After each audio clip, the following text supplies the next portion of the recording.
Hi everyone, welcome to Sai Renu's kitchen. ఈరోజు వీడియోలో రాగి వడియాలు ఎలా ప్రిపేర్ చేసుకోవాలో చూసేద్దాం.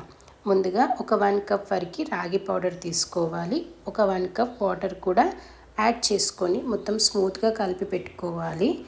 ఇలా మొత్తం స్మూత్గా కలిపి పెట్టుకున్న తర్వాత 1 కప్ రాగి పౌడర్ కాబట్టి 1 కప్ సాబ్దాన్ తీసుకోవాలి. ఒక 8 అవర్స్ వరకు నానబెట్టుకోవాలి సాబ్దాన్. అలా నానబెట్టుకున్న తర్వాత మిక్సీ జార్లో యాడ్ చేసుకొని మెత్తగా గ్రైండ్ చేసుకోవాలి. మొత్తం మెత్తగా గ్రైండ్ చేసుకోవాలి. సాబ్దాన్ యాడ్ చేస్తే కొంచెం క్రిస్పీగా వస్తాయి కాబట్టి సాబ్దాన్ కూడా యాడ్ చేసుకోవాలి. ఇలా మెత్తగా గ్రైండ్ చేసిన తర్వాత రాగి పిండిలో సాబ్దాన్ మొత్తం యాడ్ చేసుకోవాలి. 2 ఈక్వల్గా తీసుకోవాలి. 1 కప్ రాగి పౌడర్, 1 కప్ సాబ్దాన్. ఇలా మొత్తం యాడ్ చేసుకున్న తర్వాత మొత్తం స్మూత్గా కలుపుకోవాలి. మొత్తం స్మూత్గా కలిపి పెట్టుకోవాలి. ఇవి హెల్త్కి కూడా మంచివి కాబట్టి ట్రై చేసి చూడండి ఒకసారి. మొత్తం స్మూత్గా కలుపుకున్న తర్వాత ఇవి 1 ఇయర్ వరకు పాడవవు, స్టోర్ చేసి పెట్టుకోవచ్చు.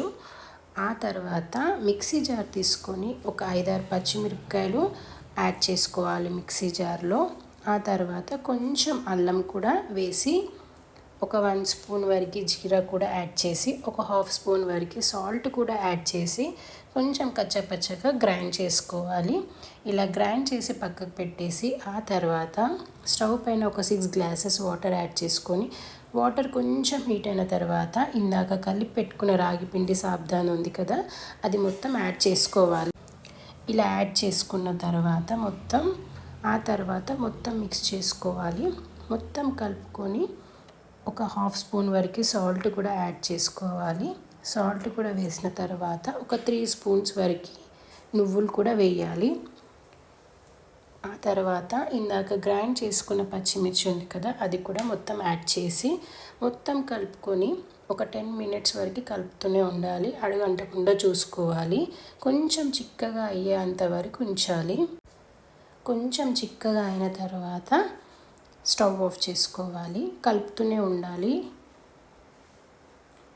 ఇలా మొత్తం కలుపుకొని కొంచెం ఇలా చిక్కగా అయినప్పుడు స్టవ్ ఆఫ్ చేసేయాలి. స్టవ్ ఆఫ్ చేసి ఒక 10 to 15 మినిట్స్ వరకు చల్లారనివ్వాలి.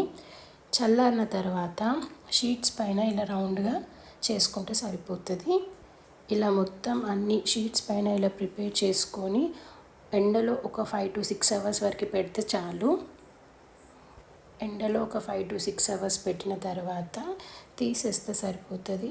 తొందరగా అయిపోతుంది. అలాగే ఎక్కువ ఇంగ్రీడియంట్స్ ఏం లేకుండా అలాగే ఈజీగా పెట్టుకోవచ్చు. అండ్ హెల్త్కి కూడా మంచిది కాబట్టి ఒకసారి ట్రై చేసి చూడండి. మీకు ఈ ప్రాసెస్లో రాగి వడియాలు నచ్చినట్లయితే కొంచెం లావుగానే పెట్టుకోవాలి. ఎందుకంటే ఎండిపోయిన తర్వాత దగ్గరకు వచ్చేస్తాయి కాబట్టి కొంచెం లావుగా పెట్టుకొని పెద్దగా పెట్టుకోవాలి. చూసారు కదా, ఇలా మొత్తం ఎండిపోయిన తర్వాత స్టోర్ చేసుకుంటే సరిపోతుంది. కావాలనుకున్నప్పుడు వేయించుకోవచ్చు. అంతేనండి, చాలా ఈజీగా రాగి వడియాలు రెడీ. మీకు ఈ ప్రాసెస్లో నచ్చినట్లయితే ట్రై చేసి చూడండి. క్రిస్పీగా ఉంటే టేస్ట్ కూడా బాగుంటుంది. అలాగే వీడియో నచ్చినట్లయితే లైక్, షేర్, సబ్స్క్రైబ్. కొత్తగా చూసిన వాళ్ళైతే సబ్స్క్రైబ్ చేసుకోండి. Thank you for watching.